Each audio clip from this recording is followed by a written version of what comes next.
Cancer.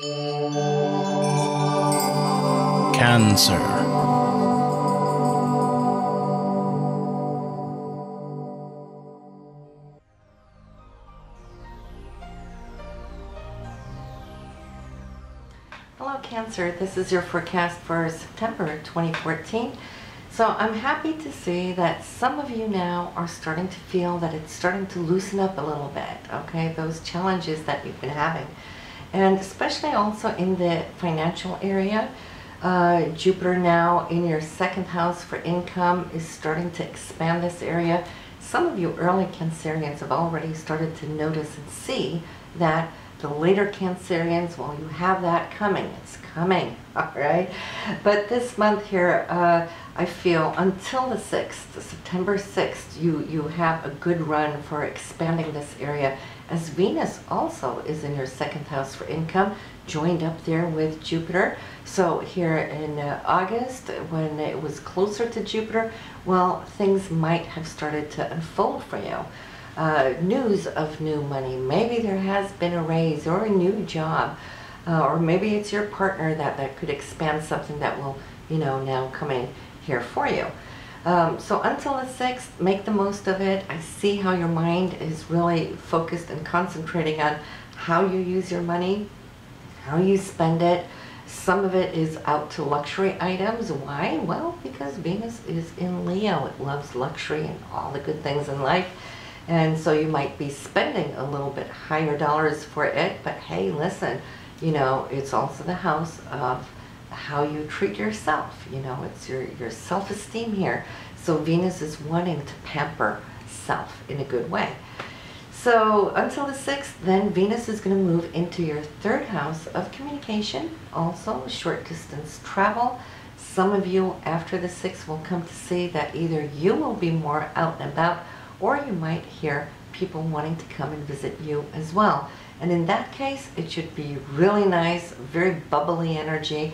Why? Well, not only is Venus there, but it's joining up where your Sun is this month. Sun and Mercury, and also shared by the new moon later in the month, which will be September 23rd. So of course, this is the very area you want to put down your intentions, your new moon intentions, and focusing on travel and communication, and siblings is also, it covers the areas of siblings. So whatever you see panning out throughout the month will give you good insight as to what you enjoy this month. Well, by the 23rd, you should already know that if you want more of it, that is what you want to intend upon, right? So that can carry you throughout, you know, to next year, same time. Now, September 3rd, Mercury is going to move out of this area of communication into the 4th house. That has to do with you, who you are on the inside. It's your roots, but it's also your family and traditions, your foundation. Also the area of home and property, real estate, and so your mind may be focusing more now on this area of perhaps wanting to change up things a little bit. I see you getting a lot of ideas how you would like to beautify, perhaps, because Mercury will be in the sign of Libra, which is ruled by Venus. Venus rules beauty, right? So if we have beauty in the home and your thoughts and property, well, that's a no-brainer, right? So great time for you to do that and also spend more time with family. And then let's look at Mars though, because Mars is also in a very joyous area for you. The 5th house, it's all about self-expression, joy, it's playful, it's also focusing on creative projects or your own creativity and how you can actually express this and get it out. So some of you will be using a whole lot more of your dynamic focus and attention on creative projects. So until the 14th, you will have a full roll, a full blast to follow up, follow through on this before Mars is going to move into a different area of your chart, which has more to do with your day-to-day projects, your to-do list. And Mars is going to be focusing the second half of the month on how you can start clearing up clutter. You know, it might be the garage, might be your closets, might be your desk there at work. But here right now, it's all about having fun, spending more time with your children. They might need your attention a little bit more while Mars is here. You might be taking them a little bit more to and fro because we do have all that activity in the third house, back and forth, you know, short little trips. So that might involve your children, that they need to be taken somewhere for it. But we also have Saturn, and I want to talk about Saturn. We've talked about it. It's been there for 2 years, all right? We're looking at the tail end of it. It's going to finish up there in December, so we still have a few months more to go. But what's different about this Saturn here now this month is that Mars is there, all right? So it's been activated there on the August end, but coming in here to September, it has moved across Saturn. So what that is going to do, it's more like it's putting in a new fuse, all right? Mars takes 2 years to circle your chart once. So what it's doing now, it's fusing this Saturn, like telling it to, okay, start speeding up now, and we know Saturn is not retrograde anymore. Okay, it turned direct there end of July 21st there, and it takes time to pick up speed. It moves slowly at first, but now here in September it is picking up speed. Mars behind it, they conjuncted. Mars is all about action. Let's do it already, right?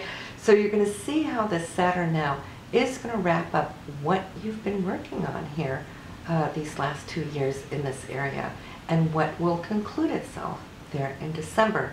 So this should be good news for you. Second half of the month, when Mars goes into that 6th house, you will do good here also. You know, it's been 2 years ago since it visited this area, so you might have had, you know, stuff out in that garage that you've been thinking about but just didn't focus on, that you want to streamline, okay? So you might have a to-do list that you're starting to look at. And, well, at least Mars will give you the energy to do so. Not only is Mars fiery and energetic, but it's going to be in the sign of Sagittarius, so that's fire too. So just see that you're going to get to accomplish a lot in a very short amount of time because of this extra energy burst that you will be receiving. We have the full moon here for you, Cancer. It is going to be in your 9th house this month. On September the 9th, it is in the area of higher education, meaning that some of you will feel that when this area is illuminated, you might just feel that, whoa, this is what I want to do, you know, and some of you might just sign up for some classes, some courses, or at least researching. It's the house of research as well. You have Neptune there, and Neptune has been calling your spiritual self more and more and more to the forefront. So when you have a beautiful full moon here, you won't have that for an entire full year. You might feel how these two energies are going to blend to something that is intuitive. All right, both the moon and Neptune are intuitive, and it's in the sign of Pisces. So, I mean, that's a triple whammy right there. So pay attention to what this full moon may bring to you. You don't have to act upon it that day, but whatever comes into focus in your vision, that may be the aha that you need, that you can work with now in weeks to come, okay, or months to come for that matter. Some of you are still experiencing a lot of the tumultuous energy of Uranus in the 10th house for career, where things can easy come, easy go, or there might be sudden changes in the company that you work for, where it feels a little unpredictable. That is the nature of Uranus. So it's come halfway now through the sign of Aries, which you have in that career house. So I feel those of you who were early born the first 2 weeks of your sign, they pretty much completed it. They know what I'm talking about. They've been there, done that. So it's for you, that those of you born in the last 2 weeks of your sign, well, it's pretty much knocking on your door right now.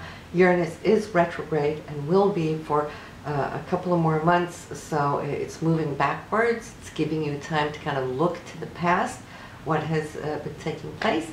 But Uranus also, I want to say, yes, it can bring unexpected news and situations, but also we cannot forget it brings in new situations.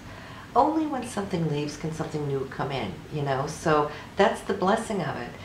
Uranus asks us always to become as flexible as we can.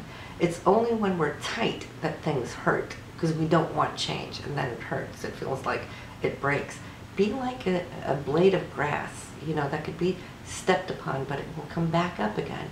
You know, so more flexibility you have, especially in this area of career, well, the more you're going to be able to roll with the waves that are coming, so that you can get into the new places that Uranus wants to expand for you, which is nothing less than great, okay? Because it rules, you know, genius. It rules thinking outside of the box.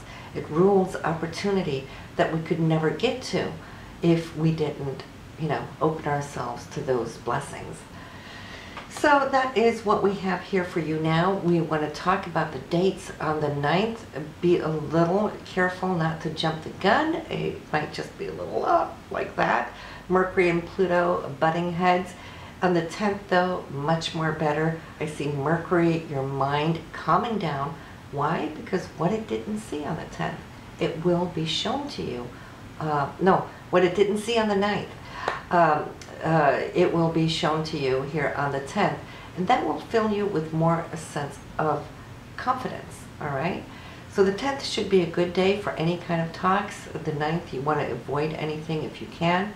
The 11th is really good for the Sun, which is the essence of who you are, and Saturn, which is in that 5th house. The Sun in the 3rd house, so it's between communication and children, or communication with any kind of creative group that you're working with right now. You'll see how this is going to come together for you and solidify something that you're working on. The 13th might be a message coming through that you might not fully have expected. It is an opposition there. So Uranus can bring happy, unexpected news.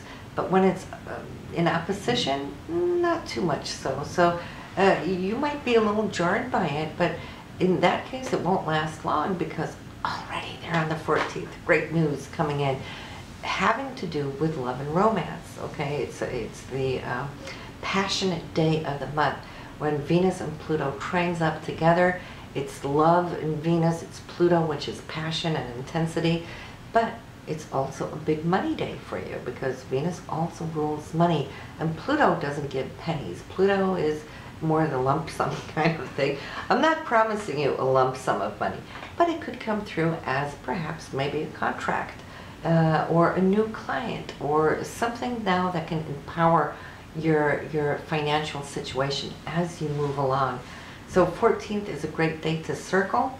On the 14th, the Sun is already in your 3rd house, so it's coming through the area of communication. Pluto, it's in your 7th house for relationships, meaning that, yes, you can hear about this, but not necessarily just through you, that the change will come through you. It could come through your partner. Maybe your partner, since the 7th house is illuminated, that your partner could get, say, a good contract or a new big client. So it can work out both ways, all right? On the 21st, we have Venus and Saturn. Again, it is love, romance, now being confirmed, solidified, in agreement there, that you're seeing eye to eye and you're agreeing in a positive way, not just romantically, but also financially, as we can never forget that Venus also rules the money in the chart. So this is what we have for you here in September, Cancer, and I will see you in October. Listen to your moon and your rising sign, and so you'll get more insights of what you can also come to expect here this month. And I'll see you in October.